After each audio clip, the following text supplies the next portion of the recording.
Good morning students.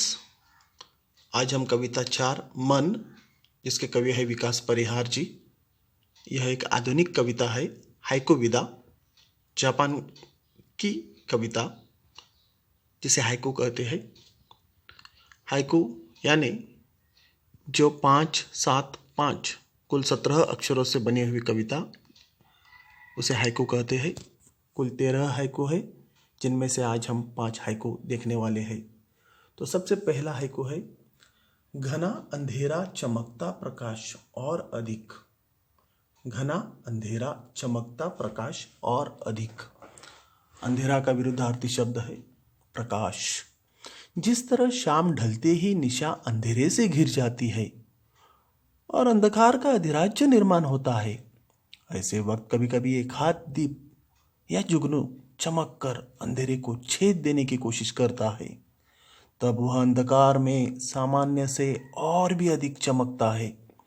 उसी प्रकार हर मनुष्य के जीवन में अनगिनत अंधकार यानी विपत्तियां आती है, परंतु जो मनुष्य इस अंधकार को छेद देने की ताकत रखता है, वह मनुष्य प्राणी जीवन के अंधकार में भी और चमकेगा तथा श्रेष्ठत्व प्राप्त करेगा।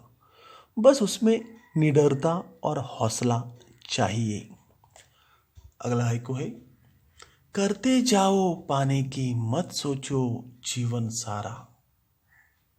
करते जाओ पाने की मत सोचो जीवन सारा। जीवन जिसका विलोम शब्द है मृत्यु। यहां पर कवि कह रहे हैं, हमें अपने जीवन में हमेशा कर्म करते रहना है। फल कभी न कभी मिल ही जाएगा।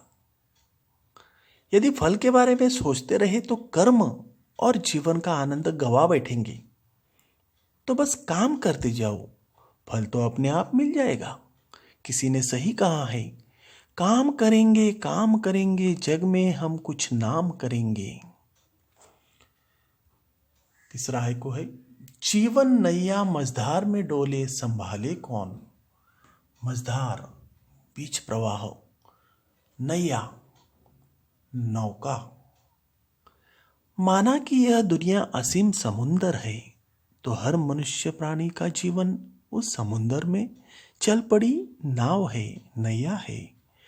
जब अपना जीवन हम जीते हैं तो संसार में अनगिनत बाधाएं समुंदर के तूफान की तरह आती है, और कमजोर नाव को जिस तरह निगल जाता है, उसी तरह हमारे जीवन को भी निगल जाती है, अर्थात मनुष्य का जीवन समाप्त होता है। अब हर एक को समझना चाहिए कि दुनिया में अपने जीवन की बागडोर खुद को ही संभालनी होगी। अपनी जिंदगी में कितने ही तूफान क्यों ना आए, अपनी नैया किनारे हमें ही पार लगानी होगी। यहाँ कोई आपकी मदद करने वाला नहीं होगा। हाइकूकार ने वही सवाल पूछा है, तुम्हारी जीवन नैया कौन संभालेगा। तो हमारे जीवन नैया को हमें ही संभालने का यहाँ पर हमें संदेश दिया है। चौथा हाइकू, रंग बिरंगे रंग संग लेकर आया फागुन। रंग बिरंगे रंग संग लेकर आया फागुन।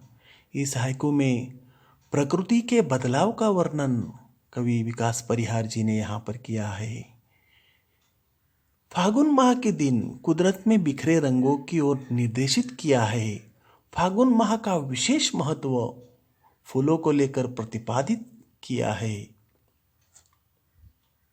पांचवा हाइकू, कांटों के बीच खिलखिलाता फूल देता प्रेरणा। कांटों के बीच खिलखिलाता फूल देता प्रेरणा।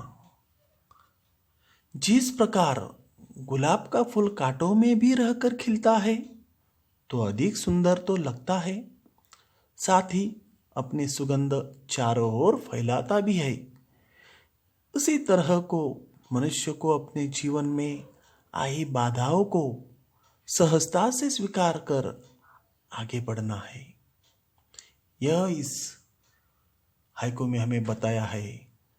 यानी हमें हमारा जीवन सुंदर और सुगंधित करने के लिए हमेशा आगे जाकर किसी के लिए प्रेरणादायी जीवन जीना है।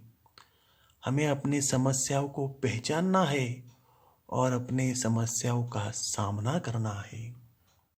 प्यारे बच्चों, आज हमने कुल 5 हाइकू देखे। अगले हाइकू अगले पार्ट में देखेंगे। तब तक आप सब घर पर रहो, सुरक्षित रहो। Stay home, stay safe. Thank you.